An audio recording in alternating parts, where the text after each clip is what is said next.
Hello guys, welcome to Opia's Sunning View. Today I'm going to talk about Love, Hate, Marriage and Divorce Season 2 episode 10 and also gonna review it. The episode starts with a mute Sapyong requesting her father to welcome her mother with open arms and love because she made her mother's life so painful and lonely. She completely broke down over there, and there Buherang is shocked to see how Dongmi and Sori are trying to become touchy with handsome Sauban. I can understand about Sori because she's unmarried, but Dongmi, she's drugging Sapyong to sleep with her husband Shinyushin. Now she's touchy with Sauban. I thought that she's just lusty towards her stepson. Looks like she's lusty towards every handsome man. And Buherang later got even more surprised when she got to know that Soban and Dongma are brothers.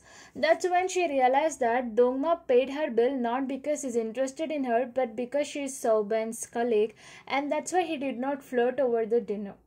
Shinyushin admitted himself to the hospital because he is suffering from enteritis, but Sapyong did not pay any attention towards him when he told her that she can text him even at the middle of the night. Now he turned for attention towards his mistress and texted her as soon as he reached the hospital. There at night, Sapyong was crying because of the treatment she did towards her mother, and her mother popped up as a ghost. And she started to ask her mother for forgiveness, and she had an imagination of she kicking out Shinyushin, but her daughter hugging her husband, saying that, "Mommy, please excuse dad, let's live happily." That's when she thought that her priority is Jia. She lived her life with lots of happiness, though it was a lie. Now it's all about Jia's happiness. Next day, she woke up to get some divorce and custody papers, and Shinyushin went back home saying that he misses his wife so much and started to hug Sapyong.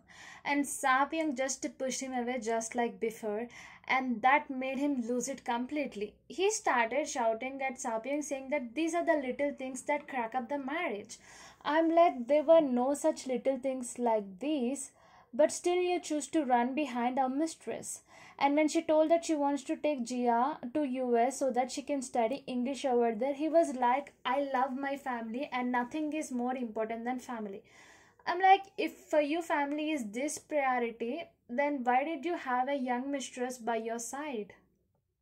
And later he went on to the extent of questioning her, why does she have her daughter as priority over her husband?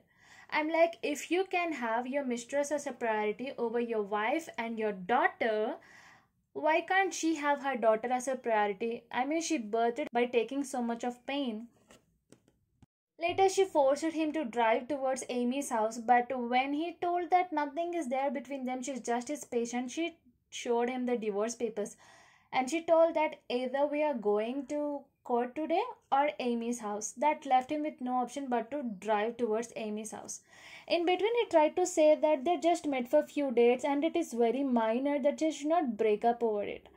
I'm like, you are very possessive of your wife. You did not want anyone to look at your wife. You did not want your wife to look at any man. Even at work, you are not comfortable with your wife working with men. Now you're telling that this is a small thing, like cheating is a small thing. And later, he had the audacity to tell to his wife that she should be polite with her, she should not be too harsh, and that it is inappropriate for those people to show up in front of Amy's house without any notice. That's when she drew up his mobile phone to text her. That's when she realized that he had her under the name of Manager Kim and that he deleted the text as soon as he received from Amy. She was shocked by seeing how meticulous he can be in the matter of an affair. Later at Amy's house, seeing that she was waiting for Shinyushin in the bathroom with wet hair and that he had passcode to her house and that he gifted her an imported Benz car, that told her many things they did not tell her. That it's not just a few dates, but it's much more than that. That's when she decided to divorce him and she started to storm out, leaving him behind. He followed her back to the home and she told to Domi that they are divorcing and told her about the affair. She couldn't or say that she don't want to believe it because it's her dream to seduce him. How can some random girl can seduce him?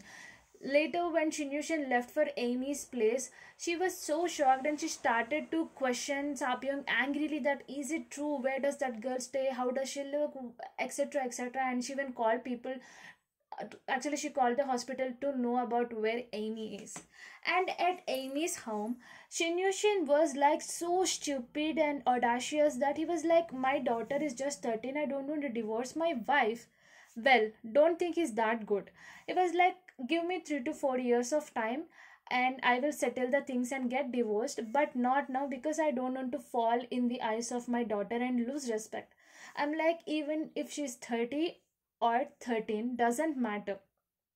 She will lose your for, respect for you if you divorce her mother because you want to spend your time with a mistress. Actually, with time, she'll start to hate you more. And finally, he took her to his home.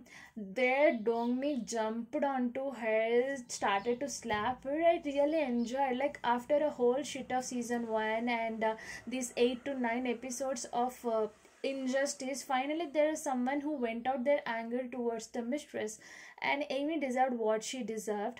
Um, but I'm not happy that Shinyushin only got one slap. All the episode he tried to push Dongmi away and keep Amy safe. Well, I wished Moonho was there to see it because even classy women can turn this violent if she gets to know about infidelity. Okay, and there they lied so easily as if it's a piece of cake that they're just brothers and sisters, nothing more than that. Well, Sapyong will also not leave her. And Sapyang got shocked when she even swore on her parents that there's nothing between them, and Sapyang did not give up over there. She asked her to show her phone so that she'll see with what name she saved Shinyushin, and she did not answer. That made Domi realize that indeed they are having an affair, and she just poured a glass of alcohol onto her face, and next she took the bottle in her hand, which made Shinyushin shocked, and there the drama ended for today. But seeing the precap of the other episodes, you see Amy's mother came to introduce her to Ung, and he was shocked to see. I think probably he told her mother about the affair, and they both started to move towards Shinyushin very angrily, and it felt like her mother's gonna slap her. And also in one precap scene, you see that Dongmi finally found out the address of Amy and went towards her and started to beat her up. Now Amy, who played a victim card that she's innocent, she can't save herself from Dongmi, there she started to beat up Dongmi in return. I agree that Dongmi is not his birth mother, but she's still his mother. I did not expect Amy to beat her up that way. Oh my god, this is going so high. I did not expect that Shinyushin's affair would turn out to be this way. Bu Hairang asked Pan Sa-hyun to work on things and let's live like before, and he seems to be least interested in it. Of course, he loves Songwen, he wants to be with her. Later, you see he shamelessly met up with Songwen, breaking the promise he made to Bu Hairang, and over there he started to talk about fortune teller because he thinks that he and Songwen are meant to be, and he seemed to be quite obsessed with it. When she turned him down, he went to please his parents, asking, let me find out the birth time of Songwen because he wants to know if they're compatible or not. And later, his parents went to stay overnight at Songwen's place. She bowed in front of them. They gave her some allowance money. When she told that she wants to spend that money over the baby, they were like, we will buy so many products for baby and we will take good care of you, so don't worry about it. Well, they are so into this mistress that I am tired. I won't be surprised if they pull the hair of Bu Hairang and kick her out of Pan Sa-hyun's house and bring in Songwen. Well, that's it with these people. And there you see Park Hae-ron is having a good time with Namga-bin. Like, I cringed when he told that next year by this time she might be breastfeeding their child. And then she realized that it was her father's birthday. Like, she's so into her affair with Park Hae-ron that she even forgot her dad's birthday. She immediately called him up while Park Hae-ron had an imagination of how Namgabin is holding a cute little baby in her arms and he is making dumplings along with his children from his first wife. He seemed to be quite happy about it. I never saw him smiling that happily. One thing that shocked me so much was Shin Kirim's ghost went to see women at the swimming pool, like he was lustily watching at their breasts and thighs. I'm like, okay, I'm going to take back my words when I called you loyal husband in the previous episode. You're not loyal. And raised by Dongmi, who's lusty, and having the blood of Shinkirim, who is lusty. So it's inevitable for Shin Yushin to be lusty, I guess. That's why he's greedy to have both his wife and mistress with him together. I have no words for Shin Yushin. He's such a disgusting man. He not even once said his wife sorry about his love affair, but he went to say sorry to Amy because his wife suddenly popped out at her doorstep. I'm like, guy, have some remorse. I don't know what's wrong with this men. They have their affair and they never apologize their wife truly and sincerely. Shin Yushin, at least he could have faked it by saying sorry. He did not do that.